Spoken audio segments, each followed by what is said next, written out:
Hey guys, welcome to this video. Thanks for tuning in. Thanks for sharing in this now moment with myself and with one another. If you haven't seen these videos, welcome, and welcome back if you have. I am just going to do a little energy update and maybe some share. I might do two separate videos. I usually only get about a half hour on my phone, but I like doing it on my phone because I'm really comfortable sitting on the floor. Get a little grounded. So first I'm going to go into some physical updates and just share a little bit about what I've been experiencing, what I've been seeing in the collective experience, and what I've been seeing in session, because it's always, whenever I am having a conversation, and it's the fifth time I've had a conversation, or third time even, I start to see, okay, this is a common theme. This is going on in the collective, and it could be valuable for somebody maybe watching this video. So the first thing I want to share is, wow, how are we feeling after that solar activity over the weekend? I think it was on Saturday. It might have been on Friday. So don't quote me on that. But wow, I was wiped. And generally speaking, I don't necessarily, usually if there's solar activity, I feel energized for the most part. This time, I didn't realize that there was solar activity going on, and I want to talk a little bit about that too. And then that night, I saw a post about it. I follow this woman on YouTube, so if you look at my playlists on YouTube, I made those for all you guys and for myself. I invite you just to kind of check out some of those things I've saved, and she talks about the solar storms and the solar weather, and she's really, it's really great to watch. But having said that, I felt it. It was intense, and I was really, really tired, but I couldn't sleep, right? Have you guys felt that at all? It's like I was tired, couldn't sleep, but I also couldn't formulate sentences. It was like, wah, wah, wah, wah, wah, wah. I remember trying to have a conversation with my mom, and I'm just like, I'm sorry. I just am like in soup right now, and we're just going to have to talk tomorrow. Some people get really energized. Some people are really tired. The biggest message that I wanted to share is that what I've been guided is to kind of get away from trying to figure out why. It's nice to have that validation, though. It is nice to go, oh, there was solar activity today. I'm not crazy, right? I'm not sick. I don't need to go to the doctor. There was a reason that I felt this way. So I do like having that too. I'm a human. My habits and patterns have been, I have a tendency to be a little analytical, right?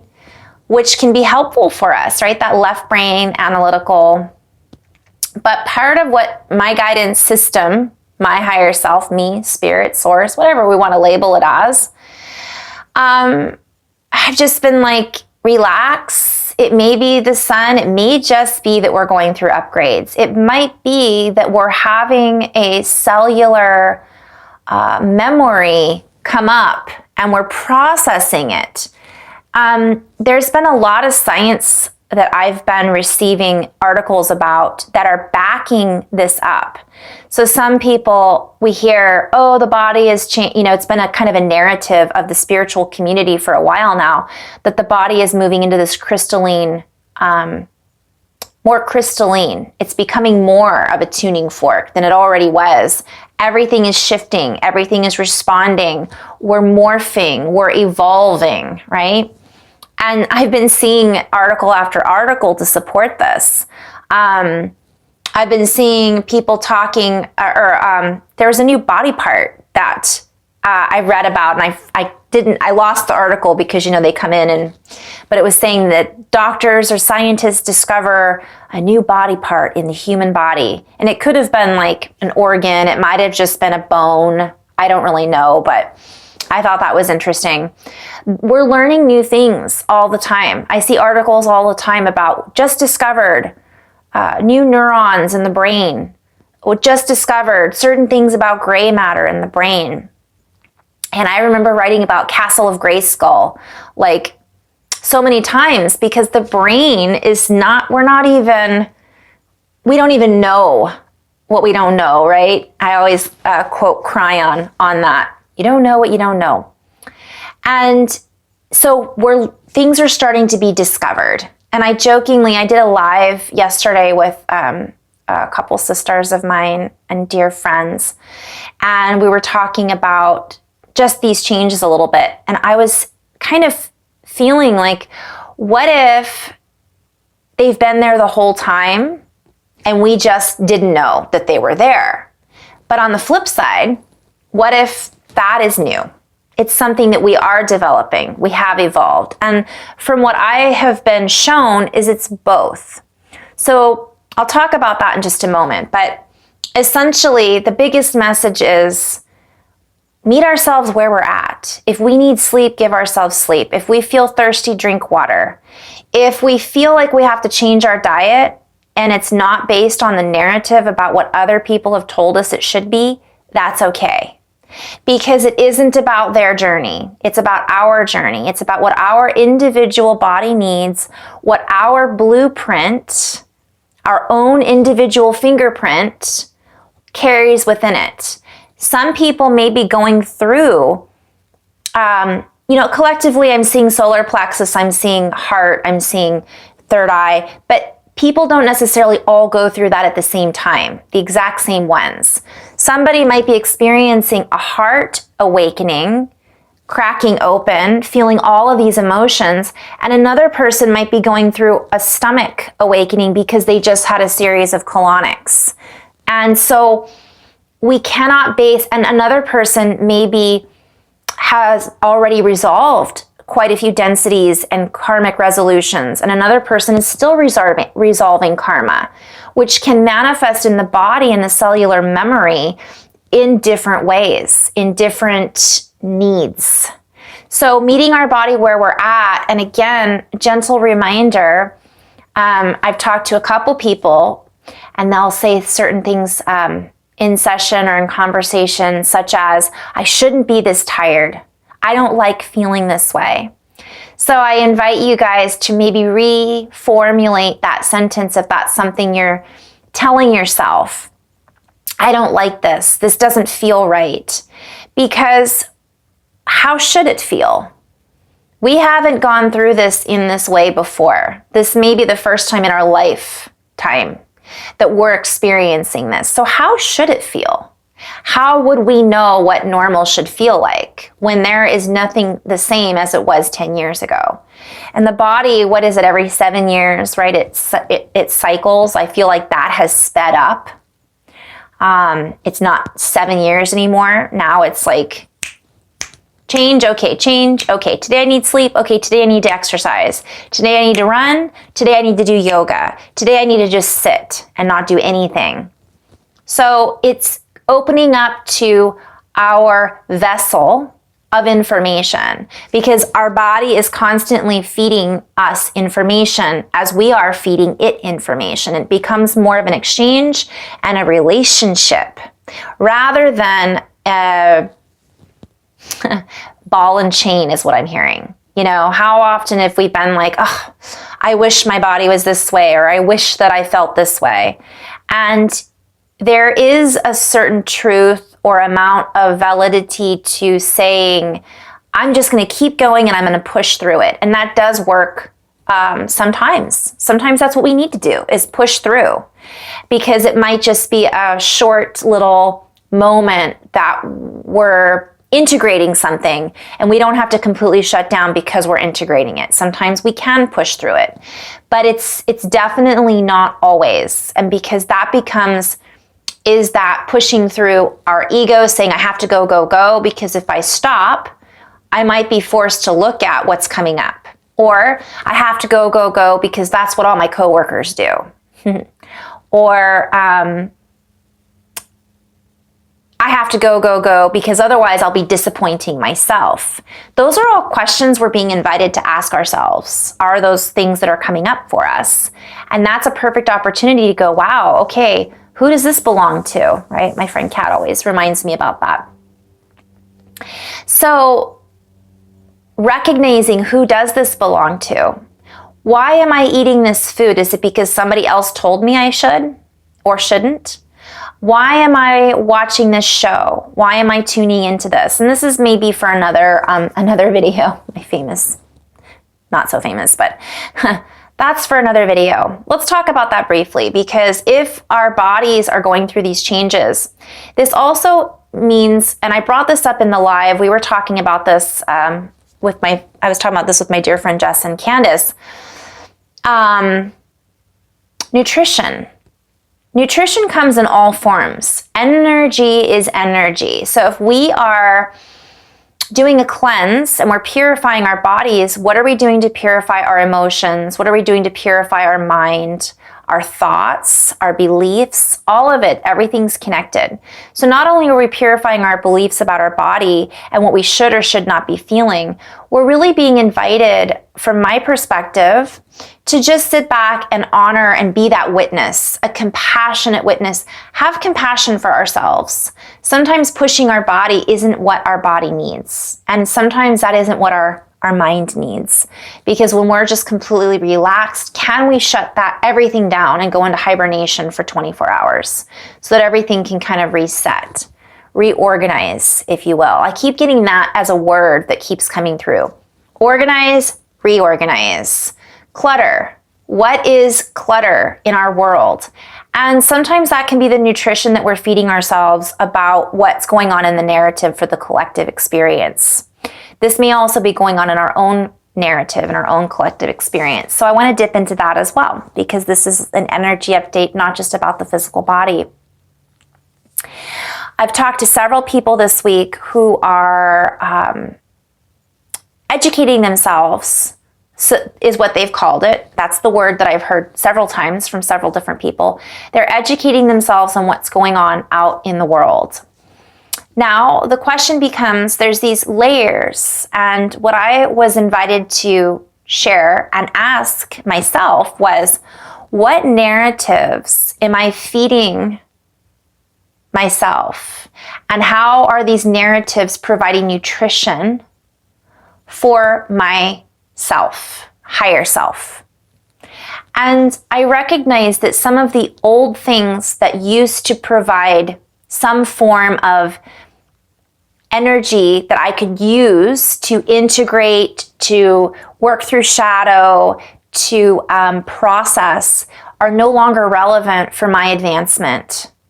And this is, I say it's a whole other video, because I could talk about what we came here to do. There's this common narrative energetically that we're all one on one mission. And from what I've been shown, that could be true from one perspective. But from a multidimensional perspective, that is also not true. And I'll go a little deeper into that. I had somebody the other day who shared that they've really taken a break from watching what's going on around them in the world.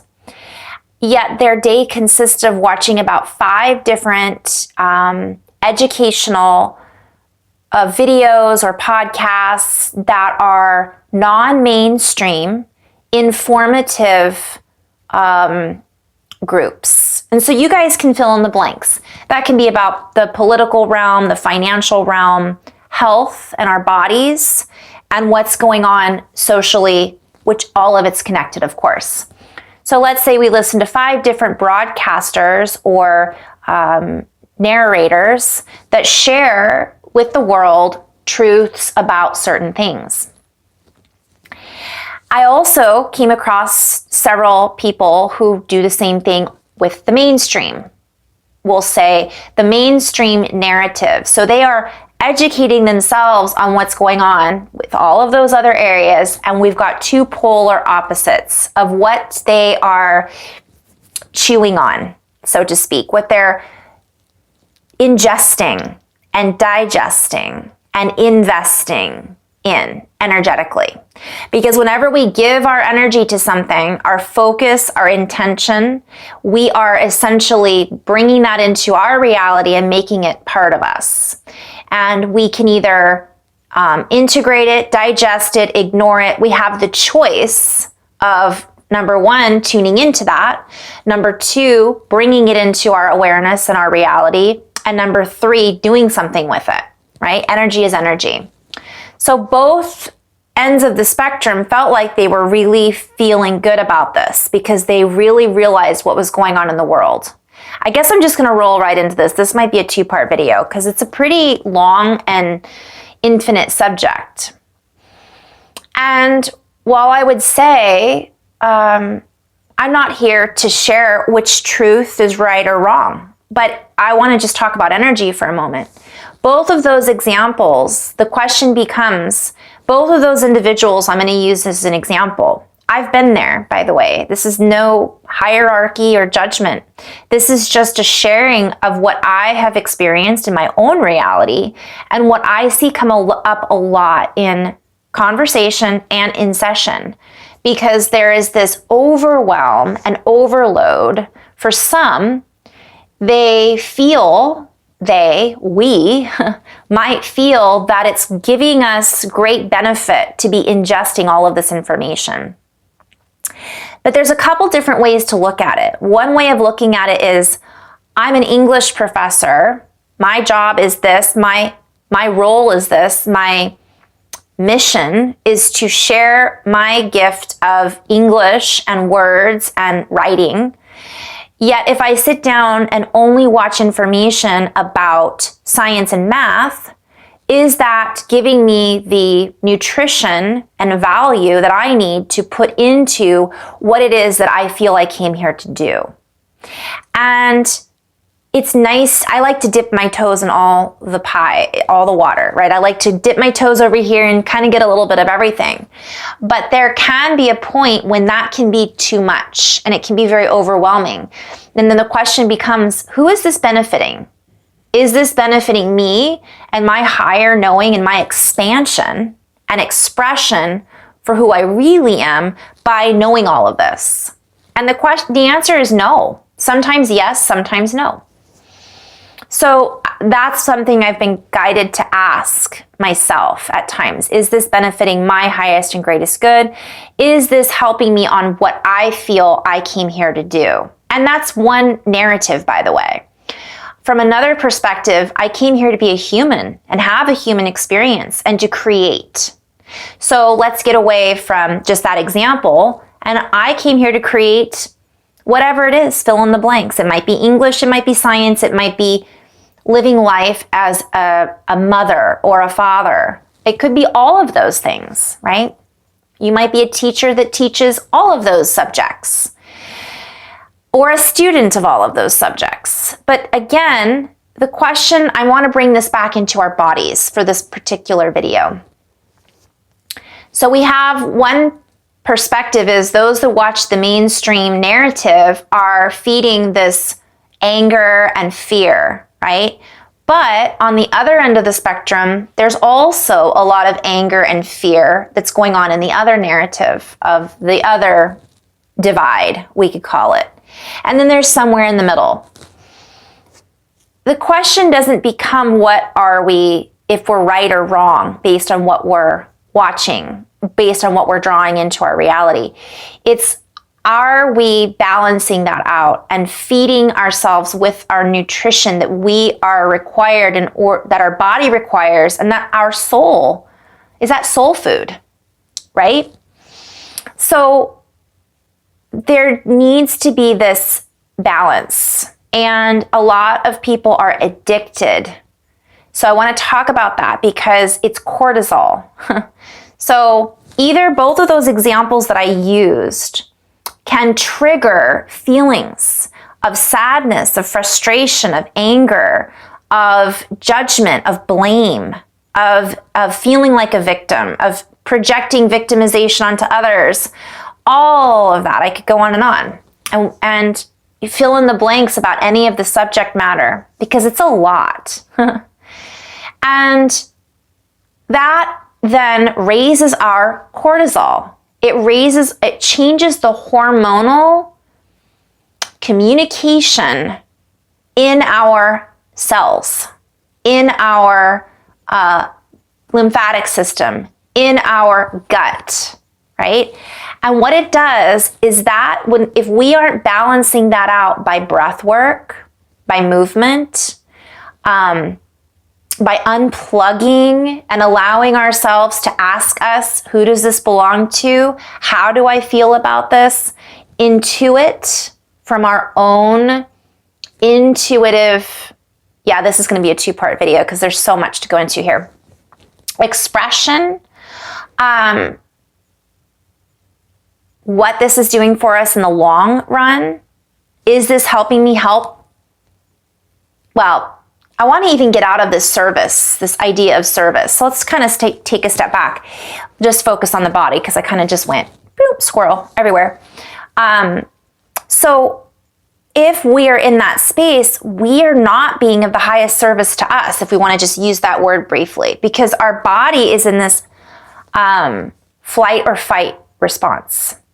We want to fight. And I get it, because again, we're humans. We've got emotions. But what happens is I see this a lot where people will tell me, I'll be working with someone and they will say, oh no, I'm not stressed. Yet when we start talking about what it is that they've been feeding themselves, it's very apparent that they don't know that they're stressed. And again, my dear friend Kat had introduced me to heart math quite a few years ago, and I've brought it up in many videos. I haven't brought it up as much lately, but I think it's really important to connect into. If you've ever used the equipment on heart math or biofeedback, it doesn't lie. So we can sometimes lie to ourselves, not intentionally, but just we don't realize, because what this does, what cortisol does, is it scrambles our extrasensory. We're being flooded with adrenaline, or I'm just using adrenaline as an example because that's what it feels like. And sometimes if we're flooded with this, we begin to only go into the left brain. Our body feels like something is wrong. So it pumps up all these hormones and it brings us into an out of coherence, out of that long wave, and into the scrambled, right? And I talked about this in that video that I shared with the whiteboard. If you guys want to check that out, if you feel guided to a little bit. And it scrambles our senses. And then we're pulled out of our abilities, are essentially covered up by all of this scrambling, right? We get lost in the scramble. And we're then unable to access our higher potential, our higher knowing, our intuition that is guiding us on what is important for us. We are not being guided through our divine synchronicity. We're not being guided by our inner voice, because the chatter that is feeding the cortisol that becomes an addiction. And I'm saying this with love, because how many times have we watched a particular show and then all of a sudden the night comes that we would usually watch it and it's not available, and we're like, oh, but I really wanted to watch that show, because we become excited about it. It feeds a certain something within us that we become used to. And we can get used to being addicted to cortisol because it gives us that feeling of being alive, right? But I don't want to say it's a false sense of life, but it's false information, because it's information only based on one hormone, not in unification with our entire sensory network. Again, it's a disconnect. It is a separation. So it causes us to unplug from our heart, because our heart is working overtime.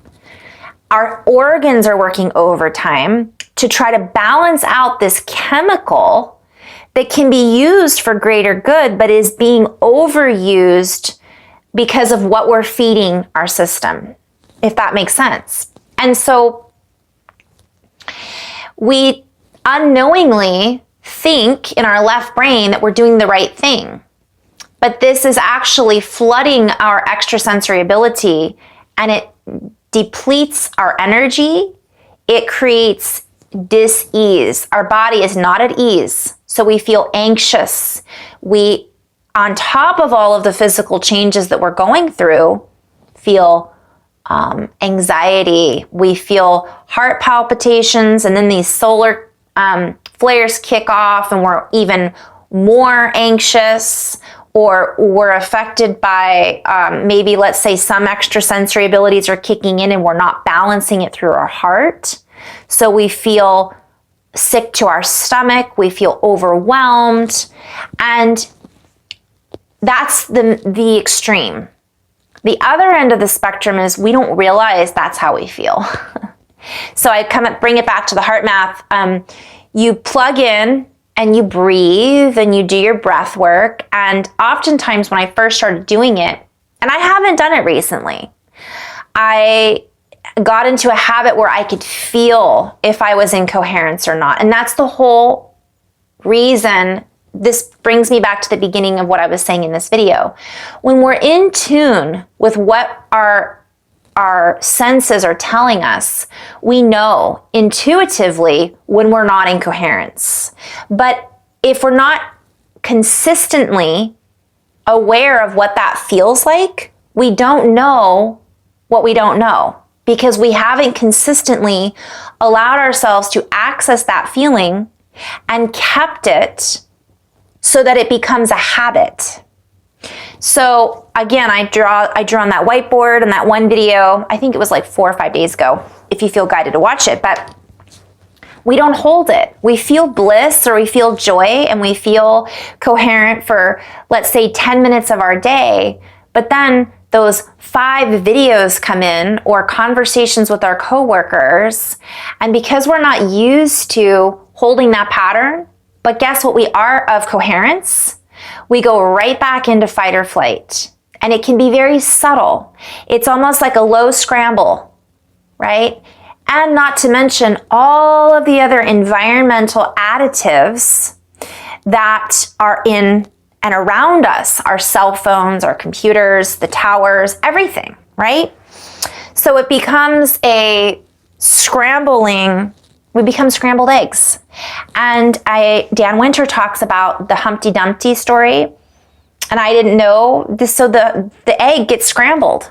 We're not in that balanced space, right? That's something else that has to do with our DNA, but that's a whole other story. But it's still connected, because if we're not able to find bliss and we're not able to find that fire in the blood that balances everything out, that activates our DNA and essentially pulls us into a space where we can read between the lines, we're only reading lines. We're only reading, I get a picture in my mind of somebody, like a reporter reading, what is it, Ron Burgundy Anchorman.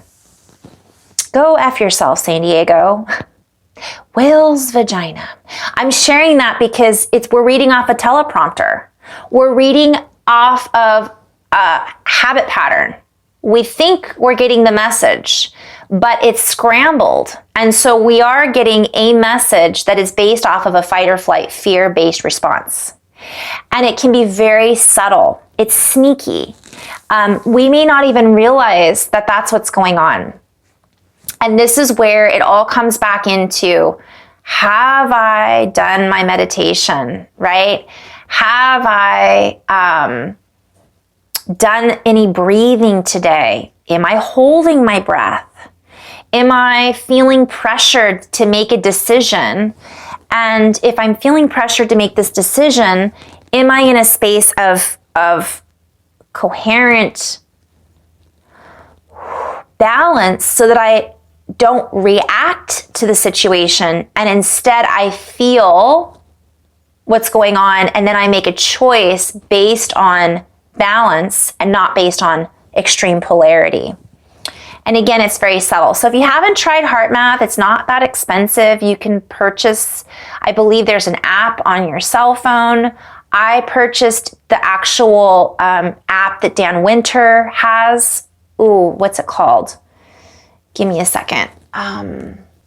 Okay, it's iThrive. So Dan Winter has iThrive. He has a couple of them.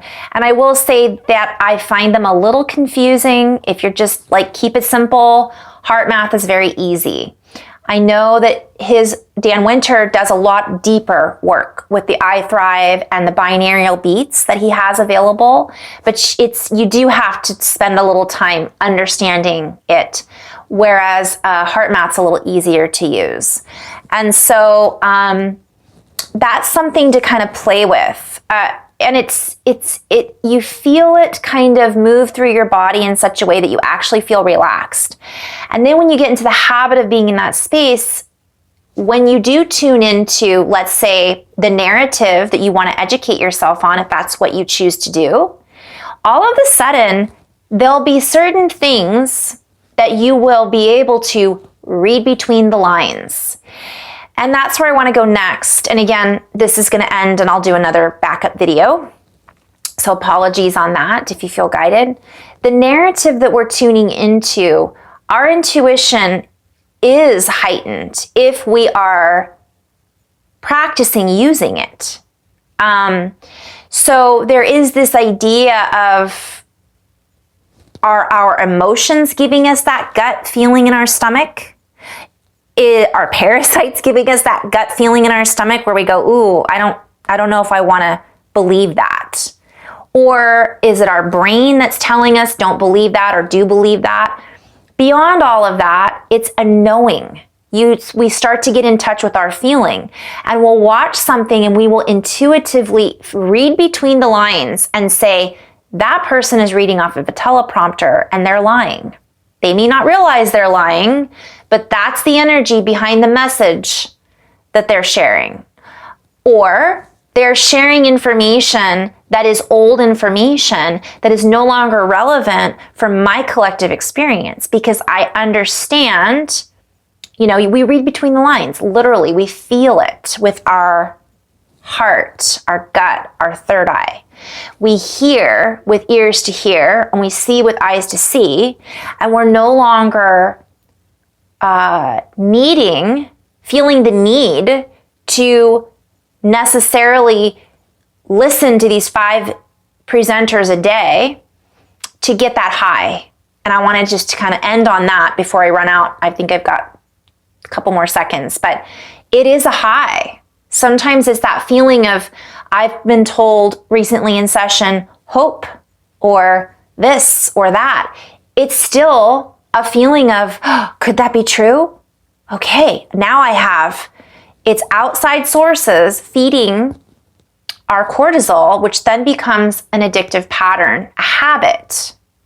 It's not necessarily even labeled as an addiction, but it's just like coffee, right? It's a stimulant. And our hormones are stimulated because we're feeding it. It becomes a network. It becomes, where